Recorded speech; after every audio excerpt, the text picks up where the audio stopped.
وَلْتَكُن مِّنكُمْ أُمَّةٌ يَدْعُونَ إِلَى الْخَيْرِ وَيَأْمُرُونَ بِالْمَعْرُوفِ وَيَنْهَوْنَ عَنِ الْمُنكَرِ وَأُولَٰئِكَ هُمُ الْمُفْلِحُونَ. السلام علیکم ورحمۃ اللہ وبرکاتہ۔ ان الحمد للہ نحمده ونستعینه ونستغفره ونؤمن به ونتوکل علیہ ونعوذ باللہ من شرور انفسنا ومن سیئات اعمالنا من يهده الله فلا مضل له ومن يضلل فلا هادي له واشهد ان لا اله الا الله واشهد ان محمدا عبده ورسوله ارسلہ بالحق بشیرا ونذیرا بین یدیہ الساعة اما بعد فإن خیر الحدیث کتاب اللہ وخیر الہدی ہدی محمد صلی اللہ علیہ وسلم وشر الامور محدثاتها وكل محدثة بدعة وكل بدعة ضلالة وكل ضلالة في النار فقد قال الله تبارك وتعالى في القرآن المجيد اعوذ باللہ من الشیطان الرجیم من همزه ونفخه ونفثه بسم اللہ الرحمن الرحیم یا ایہا الذین آمنوا ادخلوا فی السلم کافة ولا تتبعوا خطوات الشیطان انہ لکم عدو مبین۔ ہر قسم کی تعریف و توصیف، بڑائی اور بزرگی، حمد و ثنا اللہ رب العالمین کے لیے لائق و زیبا ہے، جو اکیلا اس ساری کائنات کا مالک اور خالق ہے، جو معبود برحق ہے۔ ہماری ہر عبادت، ہمارے نظر و نیاز، ہمارا اٹھنا بیٹھنا، ہمارا چلنا پھرنا، یہ ساری کی ساری اللہ رب العالمین کے توفیق سے ہی ممکن ہے۔ اللہ رب العالمین کی رضامندی کے بغیر، اللہ رب العالمین کی مرضی کے بغیر، اللہ کی اجازت کے بغیر ایک پتا بھی نہیں ہلتا، میرا اور آپ کا عقیدہ ہے۔ آج اس ماہ مبارک میں، اس رمضان کی راتوں میں جو شب قدر کی تلاش میں مجھے اور آپ کو اللہ نے یہاں جمع فرمایا، یہ اللہ کی توفیق اور اس کا فضل ہے، جس پر ہم اللہ کا بے انتہا شکر ادا کرتے ہیں، وَلِلَّهِ الْحَمْدُ۔ اللہ کا احسان ہے میرے دوستو کہ اللہ پاک نے مجھے اور آپ کو بے شمار مخلوق، اپنی بے شمار انسان ہیں، ان انسانوں میں چن کر اللہ رب العالمین نے یہاں پر جمع فرمایا۔ اس پر ہم اللہ کا کتنا شکر بھی ادا کرے کم ہے۔ اللہ کا احسان مانیے، اور وقت ملا ہے، اللہ نے زندگی دی ہے اس کی مغفرت طلب کر لینے کے لیے۔ اللہ نے مجھے اور آپ کو توفیق بخشی ہے رمضان میں عبادات کر کر اس کی جنت مانگنے کے لیے۔ اللہ جو غضب اور ناراض ہے ہم پر، اپنے روٹے یہ رب کو ناراضگی سے اللہ رب العالمین سے معافی مانگ کر اس کی ناراضگی سے اللہ رب العالمین کی رحمت مانگنے کی توفیق اللہ رب العالمین نے یہ موقع دیا، وہ مجھے اور آپ کو استعمال کرنی ہے۔ تو لہٰذا اللہ رب العالمین کے حمد کے بعد درود و سلام ہو اللہ کے تمام برگزیدہ بندوں پر، خصوصاً امام الانبیاء محبوب کبریا جناب محمد رسول اللہ صلی اللہ علیہ وسلم پر۔ اللہم صلی علی محمد وعلی آل محمد کما صلیت علی ابراہیم وعلی آل ابراہیم انک حمید مجید۔ اللہم بارک علی محمد وعلی آل محمد کما بارکت علی ابراہیم وعلی آل ابراہیم انک حمید مجید۔ محترم دوستو، بزرگوں، یہ رمضان جو مجھے اور آپ کو آتا ہے، تو رمضان میری اور آپ کی زندگی میں آنے کے بعد جس چیز کی طرف زیادہ فوکس دیا جاتا ہے، جس چیز پر فوکس کیا جاتا ہے، جس کی طرف اشارہ کیا جاتا ہے، وہ ہے لفظ تقوی۔ لفظ تقوی، اللہ کا ڈر، اللہ کا خوف، اپنے دلوں کی اصلاح، اپنے دلوں کی صفائی، اپنے دلوں کو اللہ سے جوڑنا، اپنے آپ کو گناہوں سے بچانا، اپنے روٹے ہوئے رب کو منوانا، اپنی عبادات میں زیادہ سے زیادہ کثرت پیدا کر کر عبادات کے اندر اخلاص، للہیت پیدا ہو جائے، یہی فکر مجھے اور آپ کو اس رمضان میں ہونی چاہیے۔ اسی مقصد کے تحت رمضان آتا ہے۔ رمضان میرے اور آپ کے سامنے کھانے پینے کے لیے نہیں آیا۔ رمضان میری اور آپ کی زندگی میں جو 3 بار کھاتے ان کو 4 بار کھلانے کے لیے نہیں آیا۔ رمضان آیا ہے میری اور آپ کی زندگی میں ہماری زندگیوں کے اندر تبدیل لانا ہے، ہمارے زندگیوں کے اندر اللہ سے تعلق جوڑنا ہے۔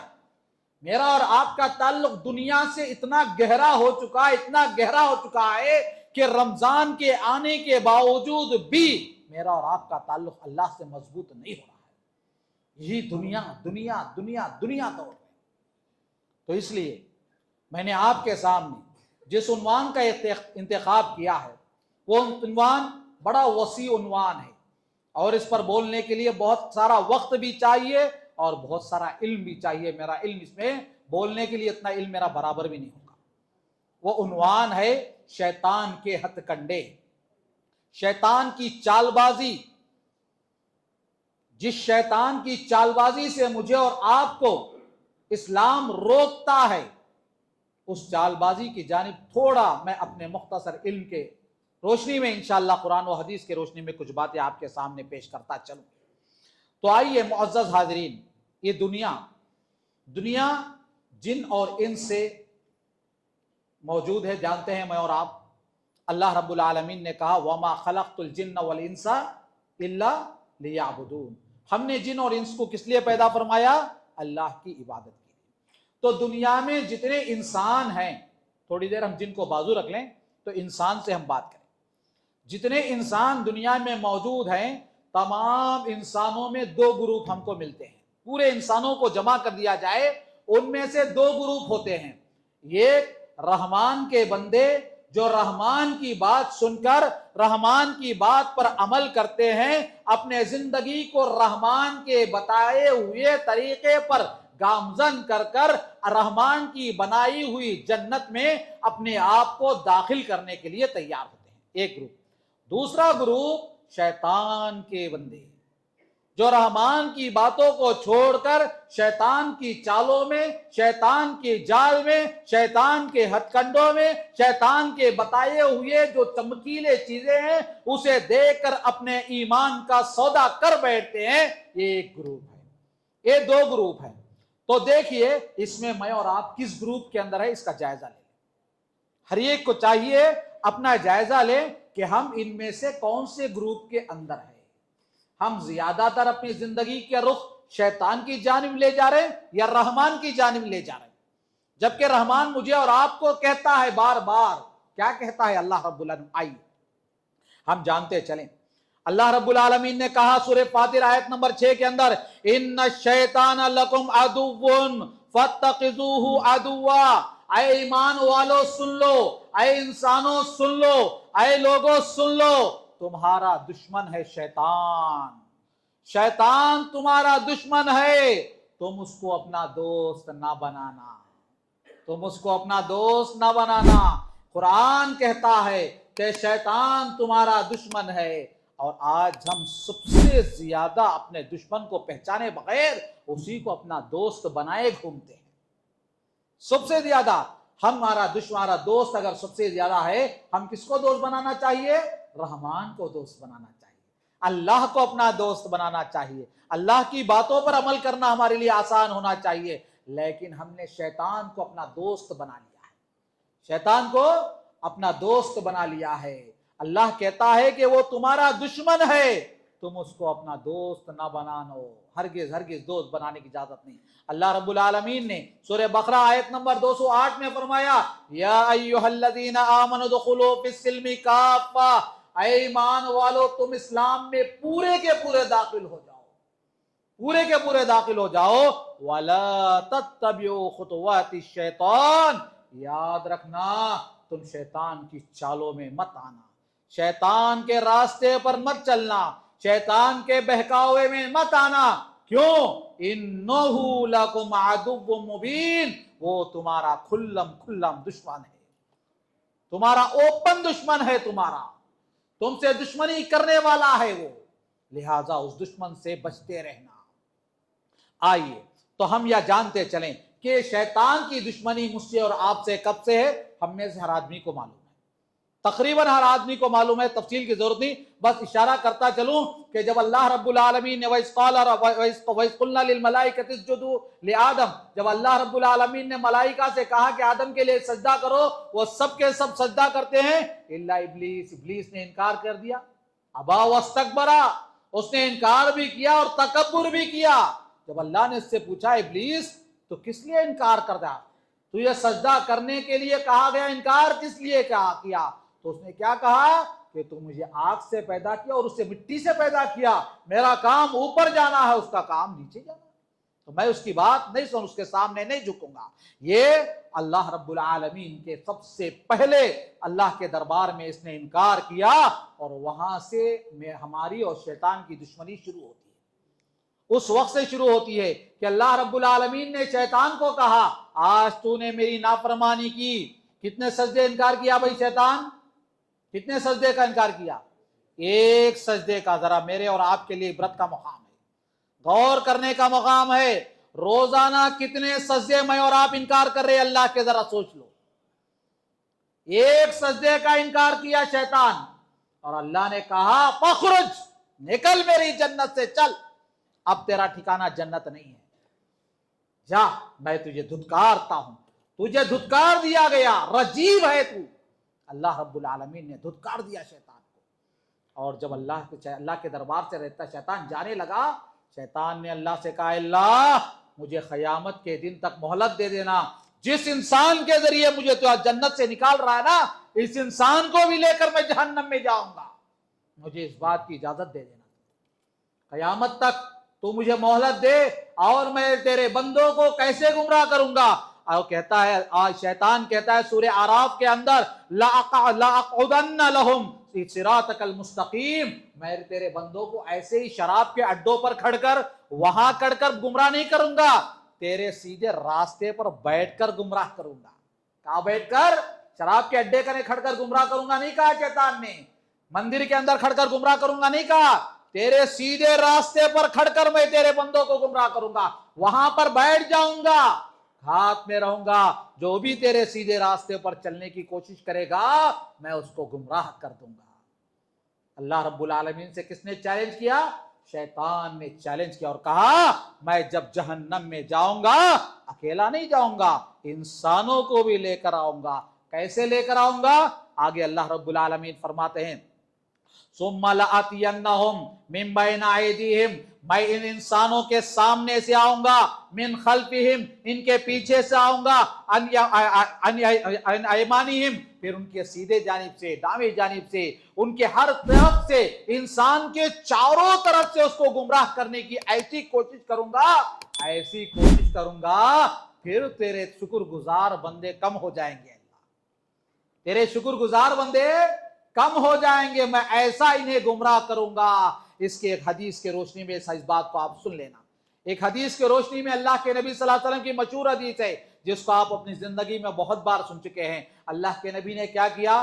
بیٹھے ہوئے تھے، ایک لکیر کھینچا آپ نے، سیدھی لکیر کھینچا آپ نے، اس کے بعد ادھر دو پھر ادھر دو، 4 لکیریں کھینچا، اور اللہ کے نبی نے فرمایا یہ سیدھا راستہ ہے، یہ سیدھا راستہ ہے، صراط مستقیم ہے، میں اس جانب کھڑ کر تمہیں سیدھے راستے کی جانب بلا رہا ہوں، اور شیطان ادھر بیٹھ کر تمہیں دائیں بائیں بلا رہا ہے۔ کوئی بھی بندہ شیطان کی راستوں پر جاتے جاتے، جو راستے ادھر ادھر 4 راستے ہیں، اس کے اندر زیب و زینت ہیں، ان راستوں میں اگر کوئی جھانکے گا نا، ادھر ایک راستہ ہے، ادھر ایک دروازہ ہے، ادھر ایک دروازہ ہے، ادھر ایک دروازہ، ادھر ایک دروازہ، سیدھا دروازے کی تعلیم جو آ جائے گا وہ میرے پاس آ جائے گا، یہ دروازے میں کیا ہے، وہ دروازے میں کیا ہے، جھانکنے کی کوشش کرے گا نا، شیطان چمکیلے چیزیں ایسی رکھائے، اس کو دیکھنے کے بعد انسان گمراہ ہو جائے گا، اس کو دیکھنے کے بعد انسان گمراہ ہو جائے گا، اور شیطان اس راستے پر بیٹھا ہے، کھڑا نہیں ہے، کھڑا نہیں ہے، کھڑے گا تو دور سے انسان پہچان لے گا، اللہ سے کیا کہا، میں بیٹھ کر گمراہ کروں گا اسے، اس راستے پر بیٹھ کر، جیسے انسان اس راستے پر چلتا ہے تو اس راستے پر آتے کہ اسے گمراہ کر دیتا ہے۔ اور شیطان کی گمراہی کے سلسلے میں بہت ساری احادیث وغیرہ موجود ہے۔ اللہ رب العالمین سے اس نے چیلنج کیا کہ میں تیرے بندوں کو تیرے راستے، سیدھے راستے پر بیٹھ کر گمراہ کروں گا۔ تو آئیے میرے دوستو، آج میری اور آپ کی زندگی، ہر آدمی اپنے آپ کو اپنے دل سے سوال کر لے کہ ہماری زندگی سیدھے راستے پر کہاں تک چل رہی ہے، اور شیطان کیسے کیسے گمراہ کرتا آپ کو دھیرے دھیرے بتاتا چلوں۔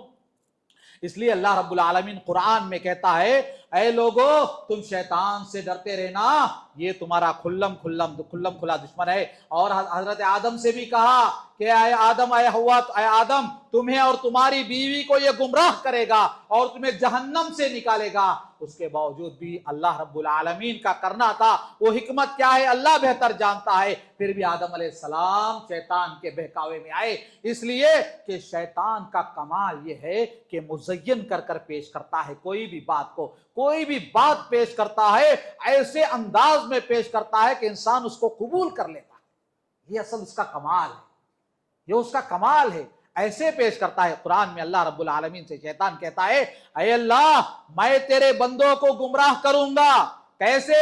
زیادہ خواہشات اس کے اندر پیدا کر کر، بدکاری کی طرف اسے رجحان دلا کر، بدعات کی طرف اسے ڈبا کر، اسے ہر طریقے سے بدکاری، گناہ، زنا، جو بھی راستے موجود ہے بے حیائی کے، ان راستوں کی چمک دھمک اسے دکھاؤں گا تو تیرا یہ بندہ میری جانب مائل ہو جائے گا۔ آج وہی حالت ہے میری اور آج وہی حالت ہے۔ اللہ جبکہ بار بار قرآن میں اللہ اعلان فرماتا ہے کہ تمہارا دشمن ہے، تمہارے ماں باپ کو جنت سے اس نے نکلوایا ہے، اور احادیث میں اللہ کے نبی نے کہا ہے کہ تمہارے دشمن سے دور رہو، لیکن میں اور آپ اپنے جیب میں لے کر پھرتے ہیں شیطان کو، قدم قدم پر شیطان کی بات سنتے، قدم قدم پر شیطان کی تابعداری کرتے، قدم قدم پر شیطان میرا اور آپ کا ایسا ہے کہ ہم شیطان سے ایسے غافل ہو چکے ہیں کہ شیطان بولتا ہے کہ اپنا نفس بولتا ہے فرق بھی نہیں کر پا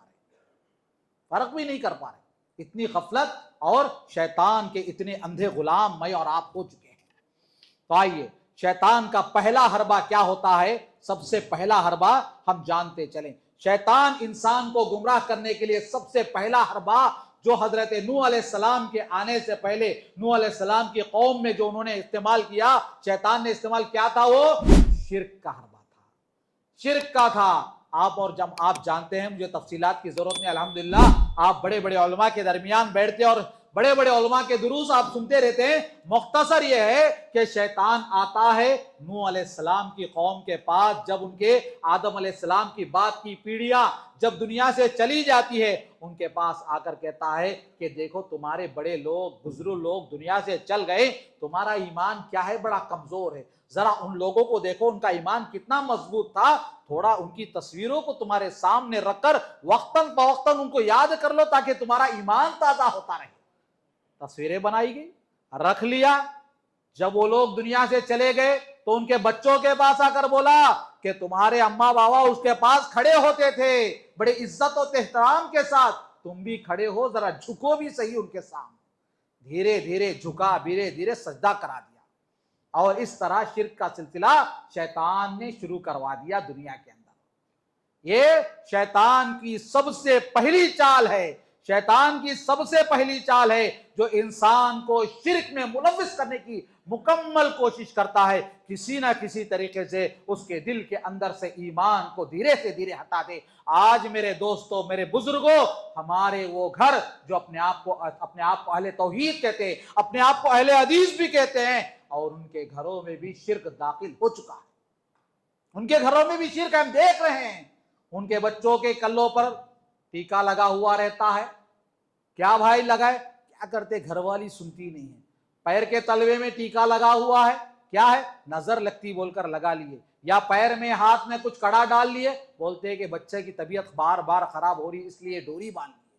اہل حدیث ایسے لوگ جو کہتے ہیں کہ ہمارا قرآن و حدیث سے علاوہ کوئی اور چیز نہیں مانتے، ایسے گھروں میں بھی دھیرے دھیرے شرک داخل ہو چکا ہے۔ نہیں دوستو، شرک سے اپنے آپ کو بچاؤ، اپنے گھروں کو بچاؤ، اپنے بیوی بچوں کو، گھر کے اندر ہر ایک کو بتاؤ شرک کیا ہے، توحید کیا ہے، اپنے گھروں میں سبق ہونا چاہیے۔ جب حضرت یعقوب علیہ السلام دنیا سے جانے لگے، اپنے بچوں کو توحید کا سبق دیتے ہوئے دنیا سے جاتے ہیں۔ ہے آج کوئی باپ یہ کہہ سکے؟ آپ بار بار سن چکے، مجھے کہنے کی ضرورت نہیں کہ یعقوب کے موت کا وقت جب آیا، حضرت یعقوب علیہ السلام اپنے بچوں سے پوچھنے لگے میرے دنیا سے جانے کے بعد تم کس کی عبادت کرو گے، کس کی عبادت کرو گے؟ حضرت یعقوب علیہ السلام کے بچوں نے کہا تمہارے اور تمہارے الہ جو اللہ ہے اس کی عبادت کریں گے۔ کیا یعقوب علیہ السلام کو نہیں معلوم تھا ان کے بچوں کو توحید نہیں بتائے تھے؟ بتائے تھے نہیں بتائے؟ جب ایک نبی دنیا کے سارے لوگوں کے سامنے توحید بتاتا ہے، کیا اپنے گھر کو نہیں بتاتا؟ بتانے کے باوجود بھی انہیں فکر تھی میرے جانے کے بعد کہیں میرے گھر کے اندر شرک داخل نہ ہو۔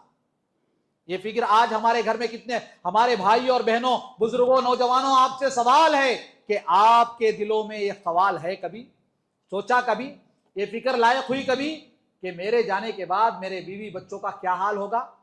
میں دنیا سے چلا جاؤں، کیا میرے بچے توحید پر قائم رہیں گے؟ اس کے لیے کیا ہم نے اپنے بچوں کو توحید کیا ہے پڑھایا ہے؟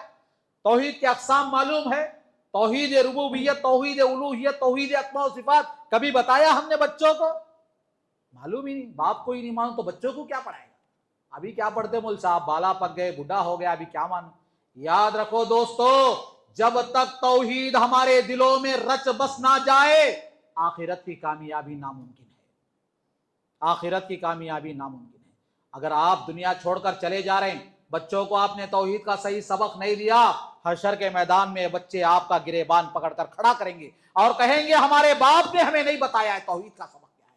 کیا جواب دیں گے اسے؟ لہذا گھر کے بچے کو توحید کی تعلیم دو۔ ہم سب سمجھتے، ہم لگا کو کیا معلوم بچے سب بھی مسجد میں سنتے ہیں نا، سب بھی نہیں، آپ کی ذمہ داری ہے کہ آپ کے بچے کے توحید پر آپ پرکھیں، خیال کرے۔ کیا یعقوب کو نہیں معلوم تھا کہ ان کے بچوں کے دلوں میں توحید ہے؟ پھر انہوں نے کیوں فکر تھی کہ اپنے بچوں کے بارے میں؟ کیا آپ میں اور آپ یعقوب علیہ السلام سے بڑھ گئے؟ یعقوب علیہ السلام سے بھی بڑا ہے میرا اور آپ کا ایمان؟ پھر کیوں مجھے اور آپ کو فکر نہیں اپنے گھر کی، اپنے گھر کے توحید کی؟ شیطان سیکنڈوں کے اندر آ جاتا ہے، اپنے ایمان کو خالی کرا دیتا ہے۔ انسان بیمار ہوتا ہے، ہاسپٹل پہ ہاسپٹل پھرتا ہے، چکر کاٹتا ہے، بیزار ہو جاتا، آخر میں کیا کرتا؟ جا کر شیطان اس کے دل میں بات ڈالتا، فلانے جگہ چل جا، ہو جاتا کام۔ ایک بار پوچھ لیں گے نا، کریں گے نا، کونوں بولتے سو کام کرتے نہیں مول صاحب، خالی معلوم کر لے گا تو بولتے کہتے کیا کی پرابلم، کیا تو اوپر کا ہے کہ نہیں کی؟ صرف معلوم کرنے جانے کی اجازت بھی ہے اسلام میں؟ نہیں ہے۔ مطلب یہ ہے کہ آپ کے دل میں مکمل ایمان نہیں ہے۔ جب شیطان آپ کے دل میں بات ڈال رہا ہے اور اس بات کو آپ عمل کرنے کے لیے تیار ہو رہے ہیں، مطلب یہ ہے کہ آپ کے دل میں مکمل ایمان نہیں ہے، ایمان کی جو مضبوطی ہونا چاہیے وہ نہیں ہے۔ اس سے مجھے اور آپ کو محفوظ رہنا چاہیے۔ اپنے ایمان کا جائزہ لیجئے، اپنے ایمان کو پرکھیے کہ کہاں تک ہم ایمان میں مضبوط ہیں۔ اور ایمان اور تو جب شرک کی بات آئی تو شرک اصغر، اگر شیطان دیکھتا ہے کہ مجھے اور آپ کو شرک میں ملوث نہیں کر سکتا شرک اکبر میں، تو کوشش کرتا ہے کہ شرک اصغر میں ڈال دے۔ شرک اصغر کسے کہتے ہیں؟ کسے کہتے ہیں شرک اصغر؟ ریاکاری، دکھاوا۔ آج دکھاوے میں میں ہے، آپ ہے، سب ہے۔ آ کر بولتا واہ کیا بیان کرتے ہیں، اچھا کرو، لوگ تعریف کرتے ہیں تمہاری، لوگ آ کر تعریف کرے، مول صاحب زبردست بولے، واہ بڑا بولے، اچھا بولا، میرے دل میں ڈال دیا ریاکاری، آ گئی میرے دل میں ریاکاری۔ کتنے لوگ تعریف کرے، کتنے لوگ میرے بیان کو دیکھے، کتنے لوگ میرے بیان کو سنے، یہی فکر مجھے لائق رہتی ہے، یہ ریاکاری ہے میرے اندر۔ شیطان کوشش کرا کہ مجھے درگاہ بھیجے، شیطان کوشش کرا کہ وہاں بھیجے، لیکن اس میں کامیاب نہیں ہوتا۔ اس میں کوشش کرا کہ میرے اندر ریاکاری داخل ہو جائے۔ بس کیا کھانا بانٹتے بھی انہوں، ہمیشہ رمضان آیا تو کب بھی غریب آتے چلتے ان کے گھر کو، سنتا ہے ہاں میری تعریف ہو رہی ہے، اور بھی بانٹنا۔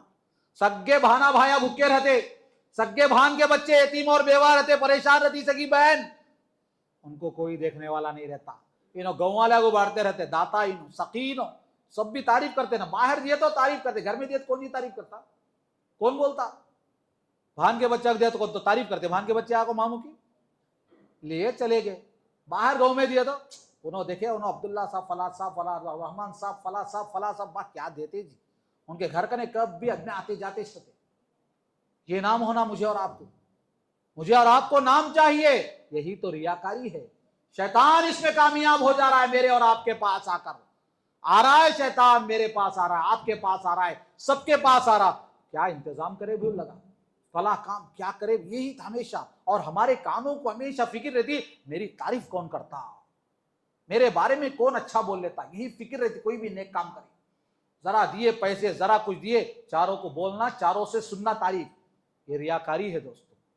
اس میں شیطان کامیاب ہو رہا ہے, بہت زیادہ کامیاب ہو رہا ہے کہ نہیں میرے اور آپ کے دلوں کے اندر یہ چیز ہمیشہ یہ فکر رہتی, انہوں میری تعریف کرنا, انہوں میری تعریف کرنا, یہ فکر رہتی ہے. ہم نماز بھی پڑھے تو تعریف کے لیے, ہم عمرہ بھی گئے تو تعریف کے لیے, ہم حج کو گئے تو بھی تعریف کے لیے, ہم زکوٰۃ بھی دے رہے ہیں جو فرض ہے, اس فرض زکوٰۃ کو دے کر بھی ہم تعریف سننا چاہتے ہیں لوگوں کی. یہ حالت ہے ہماری. لہذا دوستو ریاکاری سے مجھے اپنے آپ کو اپنے آپ کو بچانا چاہیے. ریاکاری داخل ہو چکی ہے ہمارے زندگیوں کے اندر, اپنے عقائد کے اندر, اپنے دلوں کے اندر. ریاکاری سے اپنے دلوں کو صاف کر دو. نام و نمود نہیں چاہیے مجھے اور آپ کو. للہیت کے کرو, اللہ سے چھپ کر, دنیا سے چھپ کر اللہ کے دربار میں سجدہ کرو, رو, گڑ گڑاؤ, اللہ سے مانگو, معافی مانگو. آج تک جو ریاکاری مجھ سے ہوئی, آپ سے ہوئی, اس سے معافی مانگنا چاہیے مجھے اور آپ. لہذا ریاکاری سے مجھے اور آپ کو بچنا چاہیے, کیونکہ ریاکاری انسان جب کرتا ہے نا, تو ریاکاری کی وجہ سے اس کا وہ عمل اللہ کے دربار میں قبول نہیں ہوتا, برباد کر دیا جاتا ہے, برباد کر دیا جاتا. آپ لاکھوں روپے خرچ کیے, اس کے پیچھے ریاکاری شامل ہے تو عمل برباد ہے آپ کا, عمل آپ کا برباد ہے. تو لہذا اس کے بعد, شرک کے بعد انسان سے جب جن دیکھتا ہے, شیطان دیکھتا ہے کہ شرک سے, ریاکاری سے ہم محفوظ ہو گئے, اس کی کوشش رہتی ہے کہ ایک کام کرے, اس کو بدعات میں ڈال دے, بدعات میں ڈال دے, بدعت کی کوشش کرتا. اب اس کو کیسے بھی کرو, ایسا کوئی کام بتا دو نیکی سمجھ کر کر لے, نیکی سمجھ کر کر لے. علامہ ابن قیم رحمۃ اللہ علیہ فرماتے ہیں, شیطان کو عام گناہوں سے بڑھ کر بدعت بولے تو بہت زیادہ پسند. کیوں؟ عام گناہ کو انسان گناہ سمجھ کر, غلطی سمجھ کر کرتا, اور بدعت کو نیکی سمجھ کر کرتا. انسان غلطی کرتا ہے تو اسے توفیق ہو جاتی کہ تو کبھی سوچتا ہے کہ چلو معافی مانگ لیں گے, مجھ سے گناہ ہوا. لیکن جب انسان بدعت کو نیکی سمجھ کر کرتا تو کیا سمجھتا, میں نیک کام تو کر رہا ہوں, توبہ کس لیے مانگوں. حقیقت میں ہے وہ بدعت ہے, گناہ ہے, اسے اس کے احساس, اس کے دل سے شیطان نکال دیتا ہے. جیسے میلاد النبی ہے, عید الاعیاد کا نام دے کر میلاد النبی, میلاد النبی کے جلوس لگائے جاتے ہیں, لوگ کیا سمجھتے, بہت بڑی نیکی ہم کر رہے ہیں. میلاد النبی بدعت ہے, گناہ ہے, کسی بھی صورت میں شریعت میں اجازت نہیں ہے, لیکن اس کو شیطان نے ایسے پیش کیا, واہ کیا نیکی کر رہے ہیں, کتنی بڑی نیکی کر رہے ہیں, یہ لوگ جو نہیں کر رہے وہ سب کافر ہے, ہم جو کر رہے ہیں ہم جنتی ہیں. ایسے اس کے سامنے شیطان نے پیش کیا. یہ انداز ہوتا ہے شیطان کا اعمال کو سامنے پیش کرنے کا. تو بدعت کو جب شیطان پیش کرتا ہے تو لوگ جو ہے اس کی باتوں کو, اس کی بدعات کو, اس کے سامنے پیش کیے انداز کو اس انداز سے سنتے اور دیکھتے فوراً اس کو ایکسپٹ کر لیتے ہیں, اور توبہ کی توفیق نہیں ہوتی ہے. اور اس کے بعد بدعات کے بعد جو انسان کو شیطان جو حربہ استعمال کرتا ہے, جو آج گھر گھر کے اندر ہے, یہ چیز گھر گھر کے اندر ہے, اللہ ماشاءاللہ کوئی بچا ہو تو بچا ہو, وہ ہے حلال اور حرام کی تمیز ختم ہو چکی ہے ہمارے اندر. حلال اور حرام کی تمیز ختم ہو چکی ہے میرے دوستوں, میرے بھائیوں, میرے بزرگوں. آج گھروں کے اندر حلال و حرام کی تمیز نہیں ہے. شیطان اس بات کو ایسے آسانی سے پیش کیا میرے اور آپ کے سامنے کہ انسان حرام کو حرام سمجھتا نہیں ہے. آج دوسروں کا حق دبا کے کھا رہا ہے, تکلیف محسوس نہیں ہو رہی ہے. اپنے بھائیوں کا حق دبا کے کھا رہا ہے, تکلیف محسوس نہیں ہو رہی ہے. اپنی بہنوں کا حق دبا کے کھا رہا ہے, تکلیف محسوس نہیں ہو رہی ہے. اور فخر کرتا, دیکھو قصہ بولا معلوم اللہ کو, آئے پوچھنے, ایسا بول کے جواب دے کے بھیجا ان لوگوں کو, فخر محسوس کرتا. اور حلال اور حرام میں تمیز, فرق ختم ہوتے ہوتے یہ حالت ہو گئی, کوئی انسان پریشان رہتا ہے, پریشان ہے, بیپار نہیں ہے, کچھ بھی نہیں ہے. اچانک کال آتا ہے موبائل پر کہ آپ 5,000 50,000 کے لون کے آپ مستحق ہیں, آپ ایلیجیبل ہیں, آپ کو 0 انٹرسٹ لون دیا جا رہا ہے, آپ کو انٹرسٹ بھی برائے نام. فوراً ایکسپٹ کر لیتے ہم لوگ, اس لیے ہم لون لے رہے ہیں, انٹرسٹ پہ پیسہ لے رہے ہیں, وڈی پہ پیسہ لے رہے ہیں. پریشان, پیسہ نہیں ہے, بیپار نہیں چل رہا ہے, کیا کرے سوچ رہا تھا. اچانک فون آیا کہ آپ اتنے لون کے ایلیجیبل ہیں, آپ کو پیسہ ہے. اب شیطان نے پیش کیا, رے دیکھ کتنا اچھا موقع ہے, دیکھ تیرے سامنے کیسا بہترین موقع ہے, دیکھ. اب کہیں کو خامخواہ پریشانی, دوسروں کے سامنے ہاتھ پھیلانے کی ضرورت کیا ہے, ابھی تیرے اکاؤنٹ میں تجھے ڈائریکٹ پیسہ آ رہا ہے, لے لے. تو شیطان نے حرام اور حلال کی تمیز کو ختم کر دیا میرے اور آپ کے. میرے اور آپ کے اندر حلال و حرام کی تمیز کو ختم کر دیا. ہم حلال کو حلال نہیں سمجھتے, حرام کو حرام نہیں سمجھتے. اب سمجھ, مجبوری میں لیے نا بھائی, ایک بار لیتا, دو بار لیتا, تین لیتا ہی رہتا بیچارہ. دروازہ کھل گیا اب غلطی کا, اور لیتا ہی رہتا ہے لوگ. تو اس طرح انسان جو ہے سودی کاروبار میں اتر جاتا ہے, سود کے معاملے میں آ جاتا ہے. یہ شیطانی حربہ ہے دوستو. انسان کو حلال و حرام کی تمیز کے بغیر اس تمیز کو ختم کروا دیتا ہے شیطان. اس لیے تمیز کو ختم کروا دیتا ہے تاکہ لوگوں کی عبادت قبول نہ ہو, اس کی عبادت قبول نہ ہو. تم روا کرتے کرتے, سجدے کرتے کرتے اپنی کمر کو بنگا کر دو, اپنی کمر جھکا لو, لیکن تمہاری عبادت آسمان تک نہیں جائے گی. اس وجہ سے کہ حرام کا کھا رہے ہیں, حرام کا پی رہے ہیں. ہم نے حلال و حرام کی تمیز بھول گئے. شیطان نے اتنا غافل مجھے اور آپ کو کر دیا کہ ہماری پوری نمازیں برباد, ہمارے روزے برباد, ہمارے صدقہ و خیرات برباد. جس بزنس کو ہم نے شروع کیا اس بزنس کی بنیاد حرام کی ہے. اب اس بزنس پر آپ کما کر فراق کر رہے ہیں, کیا کر رہے ہیں, کیا فائدہ ہوا؟ تو لہذا شیطان کا تیسرا حربہ حرام کمائی, حلال اور حرام کی تمیز کو ختم کر دیتا ہے. صرف سود اور انٹرسٹ ہی نہیں, دوسروں کا حق مارنے والے, دوسروں کی جائیداد ہڑپ کرنے والے, دوسروں کا پیسہ کھانے والے, دوسروں کو ٹوپی ڈال کر کھانے والے. یاد رکھو, کسی یتیم کا, غریب کا, مجبور کا, کسی کا منہ مار کر اگر آپ کھا رہے ہیں, آپ کا وہ ایک لقمہ حرام کا آپ کھاتے ہیں, آپ کی عبادات کے بارے میں آپ کو سوچنا چاہیے کہ آپ کسی کا حق دبا کر کھاتے ہو, کسی پر ظلم کر کر کھاتے ہو. جو منہ مارا ہے, منہ کھول کر اپنا حق نہیں مانگ سکتا, ایسے لوگوں کا مال آپ چرا کر کھاتے ہو, دھوکہ دے کر کھاتے ہو, اس کو غفلت میں رکھ کر کھاتے ہو. اس کا جواب آپ کو حشر کے میدان میں بہت مہنگا پڑے گا, بہت مہنگا پڑے گا. اس کا سوچتے رہنا, کب کس کو موت آئے گی نہیں معلوم ہے. یہ غفلت میں ہرگز مجھے اور آپ کو نہیں رہنا چاہیے. اور اس کے بعد شیطان کا ایک اور حربہ یہ رہتا ہے, انسان کو بے حیائی کی جانب بڑے آسانی سے مائل کر دیتا ہے.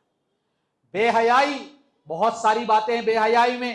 چھوٹی بات یاد رکھ لو کہ بے حیائی میں آپ دیکھ لو, غیروں کی عیدوں میں بے حیائی کیسے رہتی. آپ دیکھو کیسے بے حیائی, کہ غیروں کی دور کی بات ہے, خود ہمارے مسلمانوں کی میلاد النبی, جیسے میں نے بولا میلاد ہے یا پھر یہ جو کنڈے ہے یا پھر محرم ہے, ان دنوں میں آپ دیکھو مسلمان لڑکیوں کی بے حیائی آپ ان دنوں میں دیکھ سکتے. غیروں کی عیدوں کو چھوڑ دو, اپنے مسلمان جو عید منا رہے غلط عید, اس میں آپ دیکھ لو مسلمان کیسے بے حیائی سے رہتے ہیں, بے پردگی سے آ جاتے ہیں.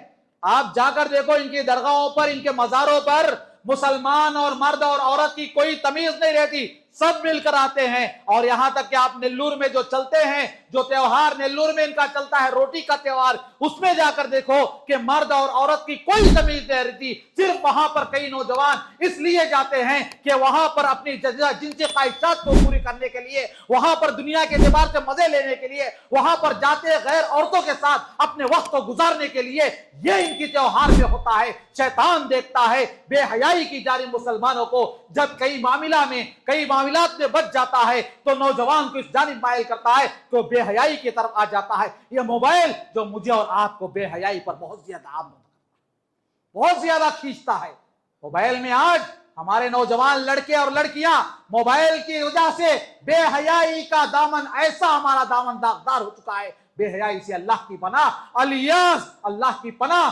کتنی خطرناک ہے, کتنی خطرناک حالات, میں تفصیل بتا نہیں سکتا کہ ہمارے گھروں تک وہ حالات آ چکے ہیں, اچھے اچھے گھروں کے اندر وہ حالات آ چکے ہیں. ہماری مسلمان بہنیں اس موبائل کے فتنے کی وجہ سے غیر اسلامی لوگوں کے ساتھ اپنے تعلقات قائم کر کر اپنا گھر دار چھوڑ کر چلی جاتی ہے, غیروں سے شادی کرتی ہے, اسلام کو الوداع کہتی ہے, مندر میں جاتی ہے, شادی کرتی ہے. آپ دور کی بات نہیں, اسی وجے واڑہ کے آپ رجسٹر آفس میں جا کر دیکھ سکتے, مہینے میں 1 یا 2 آپ دیکھ سکتے. جا کر دیکھو کہ اتنے مسلمان بہنوں کی شادیاں غیروں کے ساتھ رجسٹر میرج ہو رہی ہے.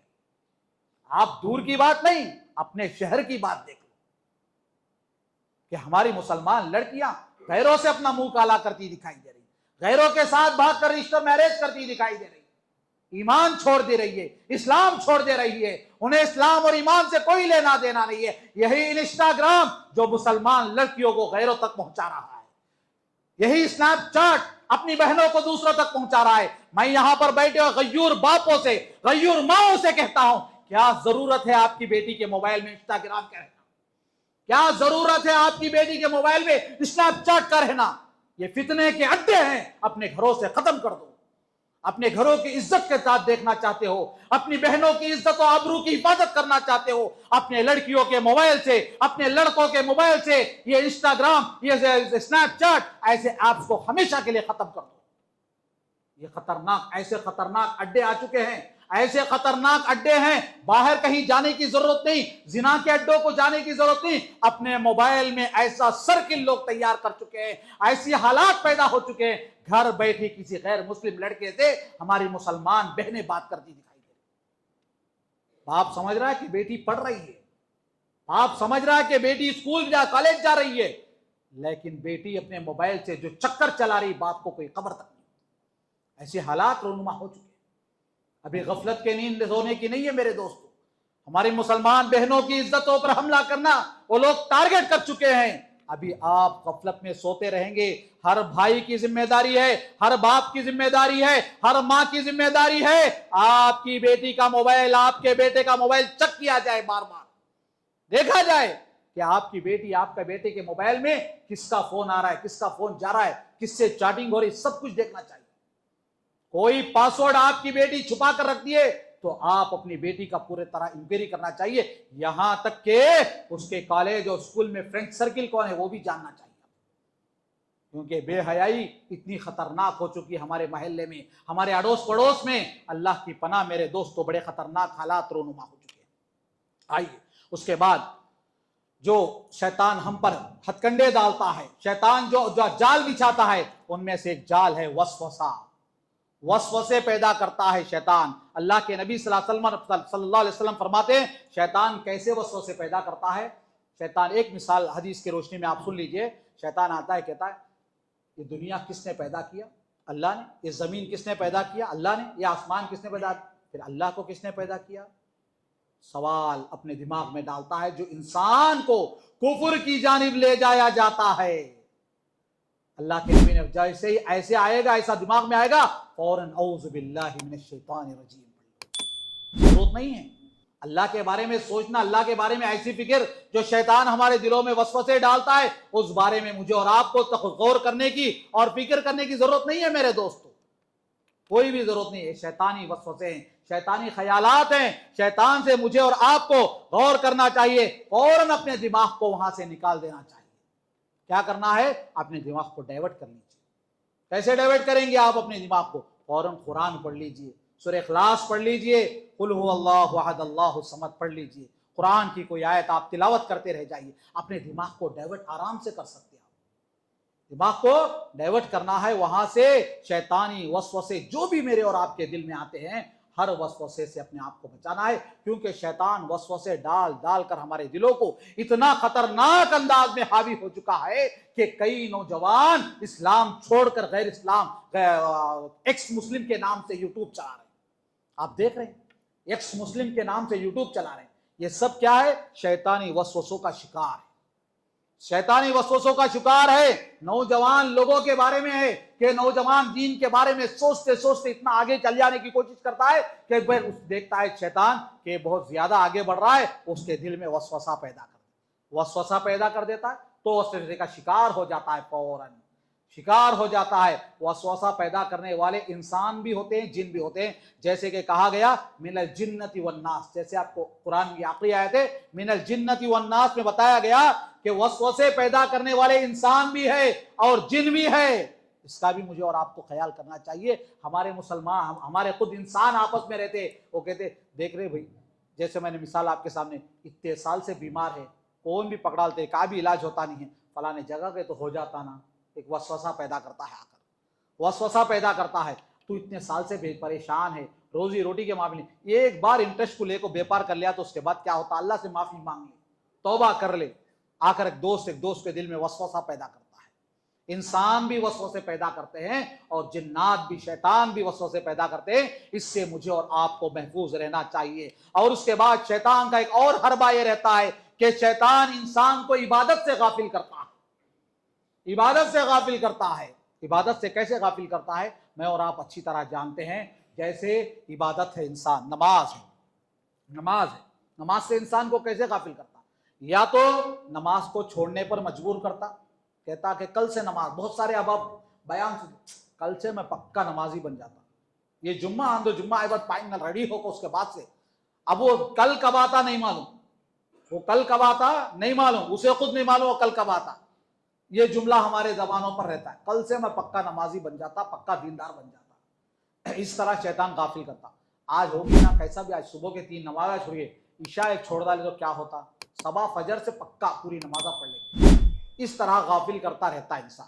آج صبح سے پورے نمازہ پڑھا، ایک نماز اتنا چھوڑے تو کیا ہوتا، ایک نماز اتنا چھوڑے تو کیا ہوا. اس اعتبار سے انسان جو ہے غافل کرتا، انسان کو غافل کرتے رہتا ہے شیطان عبادت سے. یہ ایک بات یہ رہی. اور دوسرا کیا ہے کہ انسان کو اس اعتبار سے غافل کرتا کہ نماز کو تو آ گیا بندہ، نماز میں کھڑا ہے، نماز میں رکعت بندہ، امام صاحب کے ساتھ اللہ اکبر رکعت بندے. ابھی پہلی رکعت میں امام صاحب سورہ فاتحہ شروع کرے نہیں نو گھر کو جا کو آگے. ابھی امام صاحب کیا پڑھا رہے، کوسا سورہ پڑھا ہے کیا بھی یاد نہیں، دکان مارکیٹ سب گھوم لے کے آگے واپس رکوع میں چلے گئے، ہو گئے 4 رکعت ہو گئے، ان کو معلوم ہی نہیں امام صاحب کتنے رکعت پڑھے، اسی رکعت میں ہے میں بول کے سوچتے رہتا بیچارہ. کئی مسبوقین جو آتے 1 رکعت ہو گئے بعد آتے یا 2 رکعت ہو گئے بعد آتے. اب امام صاحب سلام پھرنے بیٹھ کو رہتے نہ سوچتے رہتے، اب کوسی نہ کتنے رکعت ملے مجھے، بازو والا میرے سے پہلے آیا میرے سے بعد آیا انہیں، اس کے بارے میں ہمیں طے کر لیتے ہیں. یہ حالت ہماری رہتی، یہ حالت ہماری رہتی. میرے اور آپ کی دل کی کیفیت ہے یہ کہ ہم نماز میں اتنا غافل رہتے، ہم کوسی رکعت میں آ کر ملے ہم کو معلوم بھی نہیں رہتا، کوسی رکعت میں ملے کیا ملے، اب ہمیں کتنے رکعت اس کو پڑھنا یاد ہی نہیں. اب بازو والے کو ڈیپینڈ ہو کے ہماری نماز پوری، ادھر بازو والا بعد میں آیا ادھر بازو والا پہلے آیا، کون آئے کیا ہے یہ پورا بیٹھ کو اس میں قاعدے میں بیٹھ کو ہمیں ٹیلی کر لیتے، کون پہلے کون بعد میں کیسا کیا ہے. یہ ہے میری اور آپ کی نماز کا حال. وسوسے ایسے ڈالتا ہے نماز کے اندر، عبادات کے اندر. اور پہلی رکعت پڑھیں، امام صاحب بڑے اخلاص کے ساتھ پہلی رکعت پڑھ لیتا بیچارہ، دوسری رکعت میں یہاں سے نکل کو چلے جاتا، گھر میں سودے لاؤ بولے میں گئے تک دکان بند ہو جاتا، کیا کرنا یہ سوچ آیا انسان کو. شیطان ڈالتا رہتا. اذکر قضا و قضا، اللہ کے نبی کہتے ہیں جب نماز میں رکعت بنتا ہے شیطان آ جاتا ہے، جب اقامت ہوتی ہے شیطان بھاگتا ہے، اقامت ختم ہونے کے بعد آ جاتا ہے تمہاری صفوں کے پاس، تمہارے دلوں کے اندر آ جاتا، آ کر کہتا اذکر قضا و قضا، ارے وہ کام بھول گیا، ارے یاد کر، ارے کیا یہ بھول گیا یاد کر، گھر میں دوائی لاؤ بولے بھول کو آ گیا میں، گئے تک گھر میں گرم ہو جاتا معاملہ، گئے تک گھر والی کا معاملہ کیا گرم رہتا. کئی جگہ ایسے رہتا ہوم منسٹر کا پاور بہت زیادہ رہتا گھر کے اندر، تو ہوم منسٹر کو سنبھالنا بڑا مشکل ہو جاتا جانے تک.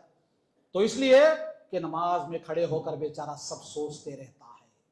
تو شیطان اتنا خطرناک مجھ پر اور پر حاوی ہو چکا ہے کہ ہم نمازوں کے اندر ایسی ہماری نمازیں ہیں جس کی روح خالی ہے نماز کی. جب روح نہ ہو نماز میں اور نماز قبول ہوگی؟ ہمارا جسم ہے، میری روح نکل جائے، میری باڈی یہاں پڑی رہے تو کیا اس باڈی کی کوئی ویلیو ہے؟ رکھیں گے آپ 1 مہینہ 15 دن، مول صاحب ہے نا اوپر بٹھائیں گے اٹھا کو یہاں پہ؟ نہیں، روح نکل گئی، میری باڈی کی ویلیو ختم ہو گئی. اب کیا بولیں گے؟ میت بولیں گے. کیا بولیں گے؟ میت بولیں گے. جنازہ کب اٹھائیں گے بولیں گے جب ہماری نماز کی روح ختم ہو گئی تو نماز کا رہی ہو. سوچو کبھی، جس نماز میں روح نہ ہو نماز کا رہی. پھر بولتے ہمیں نمازی بھائی، ہمیں نمازی چاہیے، نمازہ پورے پڑھتے. تو دیکھو کہ ہماری نمازیں کتنی حد تک صحیح ہوئی. کوسی نماز میری 4 رکعت والی نماز میں چاروں رکعت پوری طرح پرفیکٹ ہونے پڑا کہ اس میں نہ ہم نے ثنا چھوڑا، نہ سورہ فاتحہ کی کوئی آیت ہم نے غفلت میں چھوڑی، نہ ایمان کی پڑھی ہوئی سورتوں کو ہم نے چھوڑا، نہ رکوع اور سجدے کی کوئی دعا ہم سے چھوٹی، نہ قاعدے کی کوئی دعا ہم سے چھوٹی. کبھی غور کیا ہم نے؟ کوئی گارنٹی ہے کہ عام دنوں کی بات چھوڑے رمضان کی بات لے لو کہ رمضان کے 1 مہینے جو ہم کو ٹریننگ دینے کے لیے آیا، اس رمضان کی کوئی ایک بھائی، ایک بہن، ایک بزرگ یہ چیلنج سے اللہ کے دربار میں کہہ سکے کہ میں نے جو نماز پڑھی پوری پرفیکٹ تھی؟ مجھ سے کہنے کی نہیں، تم سے کہنے، اللہ سے کہہ سکتے کیا کہ اللہ فلانی نماز میں نے پرفیکٹ پڑھی، ایک بھی کچھ غفلت نہیں؟ تو ایسی حالت ہے میری اور آپ کی نماز کی. پھر بولتے اللہ کی مدد آتی نہیں ہے، پھر بولتے اللہ کیا ہمارے اوپر رحم کرتا نہیں ہے؟ کیا مسجد کو آ کر سر جھکا کر جانے کے لیے آتے میں اور آپ؟ نہیں، بلکہ ہمارے دلوں کے اندر اخلاص، اور ہمارے دلوں کے اندر جب ہمارا سر جھکتا ہے اللہ کے دربار میں، یہ احساس ہو کہ اے اللہ جیسے آج میرا سر یہاں پر جھکا ہے، حشر کے میدان میں تیرے دربار میں بھی آ کر کھڑنا ہے، وہ احساس وہاں پر ہونا چاہیے۔ یہاں پر تراویح میں کھڑے ہیں، پیر درد ہو رہے، جھل رہے، تھوڑی دیر ادھر جڑ رہے، آپ اس سے بہت لمبا پڑھا ڈالتے ہیں۔ آج تراویح میں کھڑ کر گھڑیال دیکھ رہا بیچارہ کتنے منٹ کی نماز زیادہ ہو گئی۔ ارے تراویح میں کھڑتے تو اللہ کے نبی صلی اللہ علیہ وسلم کے تعلق سے آتا ہے، مائیں عائشہ رضی اللہ تعالیٰ عنہ بیان کرتی ہیں، اللہ کے نبی تہجد کو کھڑنے سے پہلے اللہ سے کہتے، اے اللہ اب میں تہجد کے لیے کھڑ رہا ہوں، یہ کھڑنا میرے لیے حشر کے میدان کے لیے آسان فرما دے۔ یہ تصور کبھی ہم نے لے کر کھڑا ہے؟ کبھی سوچا ہم نے؟ کہاں ہے ہماری نمازوں کے اندر روح؟ ہمیشہ شیطان کے ہتھ کنڈوں میں پھنستے جا رہے ہیں۔ میں اور آپ غفلت میں زندگی میری اور آپ کی گزر گئی دوستو، کسی کے 40 سال، کسی کے 50 سال، کسی کے 60 سال۔ ابھی تو غفلت سے باہر آ جاؤ نا، ابھی تو اللہ کو گڑ گڑا کر بس گنتی کے چند دن بچ چکے ہیں رمضان کے، ان دنوں میں اللہ سے گڑ گڑا کر آپ اور میں اللہ سے توبہ مانگنا چاہیے۔ آئیے محترم حاضرین، زندگی کے جو مقصد ہے اللہ کی عبادت، اس مقصد سے میں اور آپ بہت غافل ہیں۔ ہم نماز کو بہت آسانی سے چھوڑ دیتے ہیں، بہت آسانی سے چھوڑ دیتے ہیں، شیطان کی باتوں میں آ کر نماز کو چھوڑ دیتے ہیں۔ یہ نماز کیا میری اور آپ کی نماز کو چھوڑنے کے لیے شرعی عذر کے علاوہ کوئی ایک بندہ بتا سکے کہ بیپار کے لیے نماز چھوڑ سکتا ہوں یا کسی کام کے لیے نماز چھوڑ سکتا ہوں؟ کوئی ایک دلیل ہے کسی کے پاس کہ ہم نماز آج چھوڑ رہے ہیں؟ بے حد نمازیں چھوڑ رہے ہیں میری اور آپ کی۔ آج ماشاءاللہ مسجد بھری ہوئی ہے، اب رمضان جیسے ہی ختم ہوتا آ کر دیکھو عشاء کی نماز میں ایک صف دو صف رہتے، رمضان ختم ہوا تو کسی نماز میں آ جاؤ ایک دو صف لوگ رہتے۔ کہاں چلا گیا میرا اور آپ کا ایمان؟ کہاں ہے یہ غفلت میری اور آپ کی؟ ارے نماز میری اور آپ کی زندگی کا سب سے اہم فریضہ ہے، اس فریضے سے میں اور آپ غافل زندگی گزار رہے ہیں۔ دوستو یاد رکھو کہ ہم آج میرے اور آپ کے حالات ایسے ہیں، اگر یہ کہوں تو بلا مبالغہ غلط نہ ہوگا کہ ہمارے دلوں میں نفاق داخل ہو چکا ہے، نفاق داخل ہو چکا ہے۔ نفاق کا مطلب کیا ہے؟ ہم نے غلطی کو غلطی، گناہ کو گناہ نہ سمجھا، گناہ کو گناہ نہیں سمجھ رہے ہیں، غلطی کر رہے غلطی نہیں سمجھ رہے ہیں، بس کرتے جا رہے۔ انہوں کرے نا ہمیں کرے تو کیا ہوا؟ انہوں کرے تو غلطی کیا، انہوں کرے تو اچھا، میں کرے تو غلطی کیا؟ اگر کسی کو کوئی سمجھاؤ کیا بھائی تم ایسا کرتے، کہیں انہوں کرے نا جو صاحب ان کو دیکھے نہیں مجھے دیکھے کیا، تمہیں ان کو بولے نہیں مجھے بولے کیا؟ یہ فکر ہم کو سامنے والے سے کمپیئر کرتے، انہوں جہنم میں جاتے تمہیں جہنم میں جاتے نہیں نا۔ ضرورت کیا ہے سامنے والے سے کمپیئر کرنے کی؟ پہلے اپنی اصلاح مجھے اور آپ کو کر لینی چاہیے۔ انہوں کیا کرے وہ نہیں کرے وہ مجھے اور آپ کو لینا دینا نہیں ہے، اپنا جائزہ لو، اپنے اعمال کا جائزہ لو۔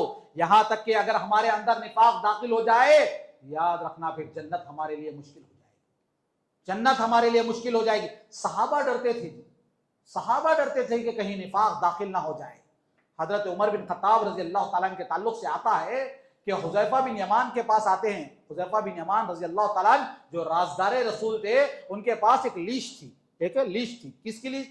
منافقوں کی لیسٹ، منافقوں کی لیسٹ تھی جن کے دلوں میں نفاق تھا۔ کیا عمر بے نمازی تھے؟ نعوذ باللہ، نہیں نا۔ عمر کے ایمان کے بارے میں یہاں پر کسی کو شک ہے؟ نہیں ہے۔ ایسا عمر جن کے بارے میں اللہ کے نبی نے کہا میرے بعد اگر نبوت کا سلسلہ جاری ہوتا تو عمر نبی بنتے، اور ایسا عمر، عمر کے فیصلے، عمر کی خواہش کے مطابق آسمان سے وہی نازل ہوتی۔ شاہ ولی اللہ محدث دہلوی اپنی کتاب کے اندر لکھتے ہیں کہ تقریباً قرآن میں 24 جگہ عمر کے مطابقت میں وہی نازل ہوئی آسمان سے، اللہ کا فیصلہ ہوگا اوپر سے۔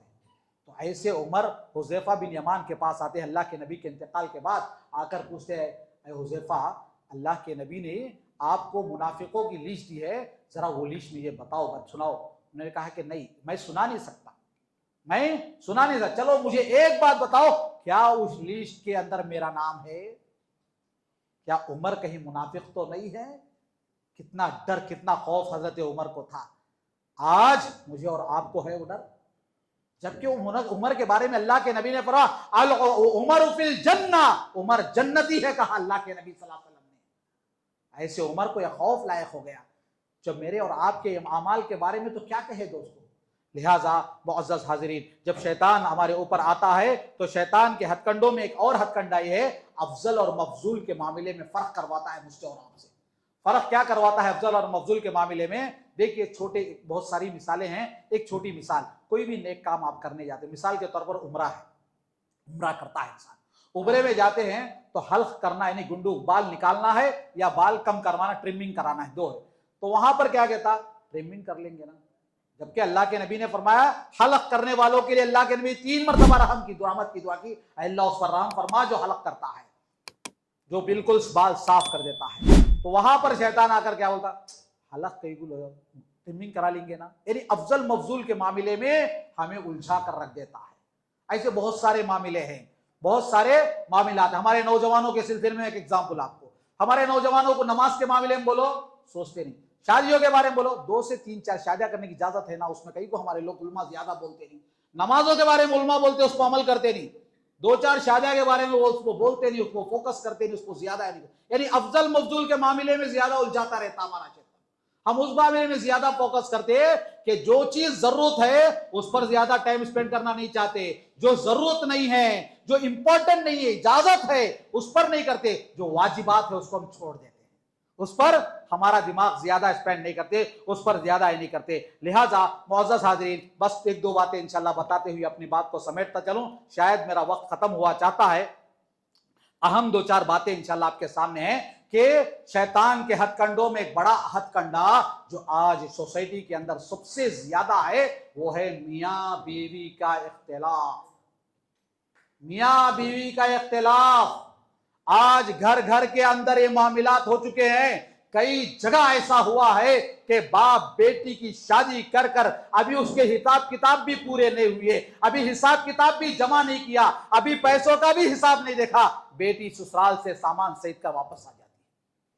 کئی گھر ایسے ہو رہے ہیں، اتنے خطرناک حالات ہیں. شیطان کو یہ بہت پسند ہے کہ وہ میاں بیوی میں اختلاف ڈالے، میاں بیوی میں جھگڑا ڈالے. جب میاں بیوی کے سلسلے میں بات آئی تو میاں بیوی کے معاملے میں شیطان ہمیشہ آتا اور میاں بیوی کے اندر لڑانے کی مکمل کوشش کرتا، ایسے لڑاتا ایسے لڑاتا ایسے لڑاتا، دونوں کے درمیان طلاق اور خلا کروا دیتا.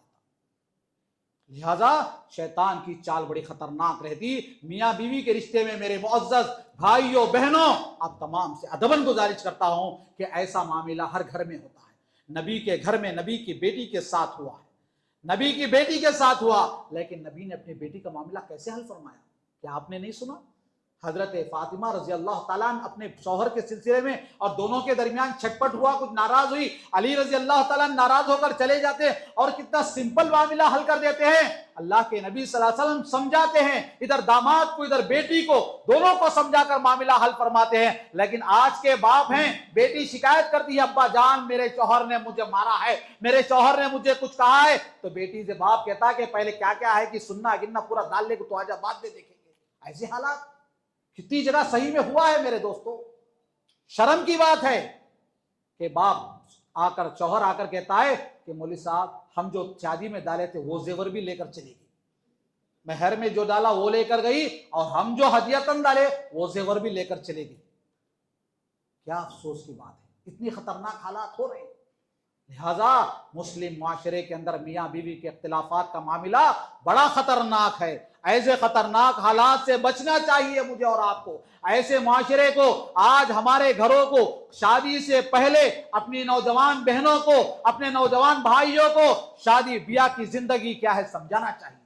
اگر آپ کی بیٹی شادی کے بعد آپ کو شکایت کرتی ہے تو اسے سمجھانا چاہیے بیٹی آپ شادی کر دی گئی ہے، آپ کو اپنے شوہر کو راضی کر کر منوا کر اس کا دل جیت کر تجھے وہیں پر رہنا ہے. یہ سبق دینا چاہیے باپ کو، نہ کہ بیٹی تو آجا دیکھ لیں گے بعد میں اس کا پولیس اسٹیشن میں اس کا کیس کروا دے گی آجا. یہی معاملہ ایسے کیا جاتا ہے. آپ بیٹی کی زندگی آپ نے لاکھوں روپیہ خرچ کر کر، کیا آپ بیٹی کی شادی اس لیے کرتے کہ 1 مہینہ 6 مہینے کے اندر واپس آ جائے بیٹی؟ کوئی باپ کی خواہش یہ نہیں رہتی نا. تو پھر آپ حکمت کے ساتھ اپنے مسجد کے امام کے ساتھ، سوسائٹی کے بڑے لوگوں کے ساتھ بیٹھ کر مسئلہ حل کر لیتے تو آسانی سے حل ہو جاتا. لہذا کہ میاں بیوی کے اختلافات کا بڑا خطرناک حربہ ہے، اور شیطان کی چالوں میں سب سے بھاری اور بڑی چال یہی ہے کہ شیطان خوش ہو جاتا ہے جب میاں بیوی کو الگ کر دیا جاتا ہے۔ شیطانوں کا سردار، ابلیس کا سردار جب عرش پانی پر عرش ڈالتا ہے، وہاں پر سب سے انٹرویو لیتا ہے، کون کیا کیا۔ جب بندہ آخر میں آ کر کہتا ہے میں نے کچھ نہیں کیا، بس میاں بیوی کو میں نے الگ کیا، تو کہتا ہے کہ سب سے بڑا کام یہی ہے، سب سے بڑا کام یہی ہے۔ لہذا میرے دوستو، میاں بیوی کے معاملے میں اللہ سے ڈرتا رہنا چاہیے۔ آخری بات آپ کے حوالے ہے کہ وہ ہے شیطان انسان کو صبر سے باہر بے صبرا کر دیتا ہے۔ تھوڑا پانی۔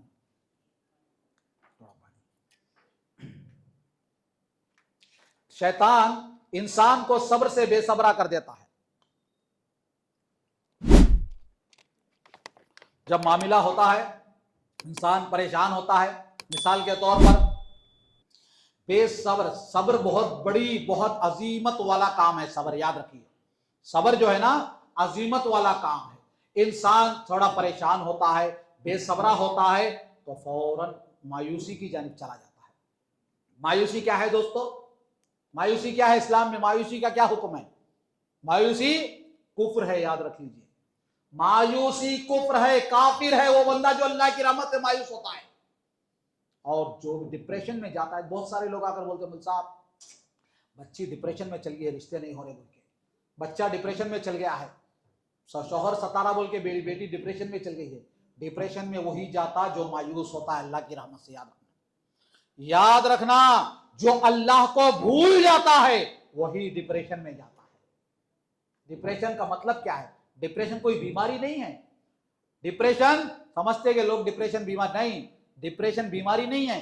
ڈپریشن اللہ پر بھروسہ ختم ہو کر صبر کا دامن چھوڑنے کے بعد انسان جس مرحلے پر پہنچتا ہے وہی ڈپریشن ہے۔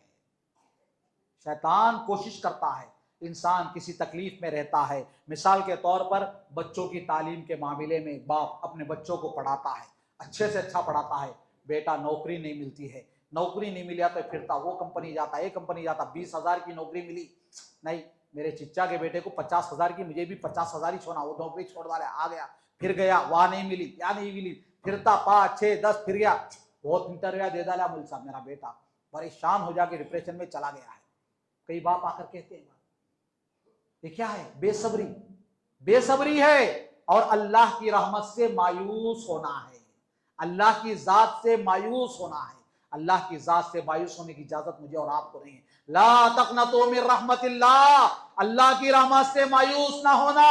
اللہ کی رحمت جب آتی ہے، اللہ رب العالمین رحمت برسانے پر آتا ہے، دنیا نے ایسا دن بھی دیکھا ہے، دنیا نے ایسی چیزوں کے ایسے حالات بھی دیکھے ہیں۔ آئیے آپ کے سامنے بتاتا چلو کہ انسان آج ڈپریشن کا شکار ہونے والے میرے بھائیوں، میرے بہنوں، میرے بزرگوں، آپ تمام سے ادباً گزارش کرتا ہوں صبر کا دامن ہاتھ سے نہ چھوڑنے پائے۔ شیطان گمراہ کرتا ہے، شیطان مایوس کرنے کی کوشش کرتا ہے اللہ کی ذات سے، اسی لیے ہم ڈپریشن کو جاتے ہیں۔ مایوسی کفر ہے، مایوس کسی بھی صورت میں اللہ کی ذات سے نہیں ہونا ہے۔ تو آئیے میرے اور آپ کے لیے ایک بہترین قرآنی واقعہ، ایک بہترین واقعہ آپ کے حوالے کرتے ہوئے اپنی بات کو ختم کرتے ہیں۔ حضرت ایوب علیہ السلام کی زندگی میرے اور آپ کے لیے نمونہ ہے کہ نہیں؟ ان کی زندگی میں صبر ایوبی بڑی مشہور ہے۔ حضرت ایوب علیہ السلام کو تاریخی کتابوں میں لکھا گیا کہ 40 سال 20 سال 25 سال، لیکن صحیح سند کے ساتھ 17 یا 18 سال اللہ نے ان کو ایک بیماری میں ملوث کیا، ایک بیماری میں ملوث کیا۔ تاریخ ابن کثیر میں لکھا گیا ہے کہ دل اور زبان کے علاوہ اس بیماری کی وجہ سے جسم کا ہر پارٹ افیکٹڈ تھا۔ کتنی خطرناک حالت ہے، سوچو ذرہ بیمار ہوا تو انسان اتنا اس لیے ہو گیا میری زندگی ابھی کہیں کو، ارے دعا کرو، نہیں بھائی مسجد کچھ آتا نہیں میں۔ کئی لوگ ایسے ہیں، ارے آ کے دعا کرو، ہو گیا وہ اس کو بھروسہ ختم ہو گیا، نعوذ باللہ، اللہ کی ذات سے بھروسہ ختم ہو گیا کہہ رہے۔ حضرت ایوب کو تقریباً 17-18 سال اللہ نے ایسی بیماری میں ملوث کیا۔ تفسیر ابن کثیر نقل کرتے ہیں زبان اور دل کے علاوہ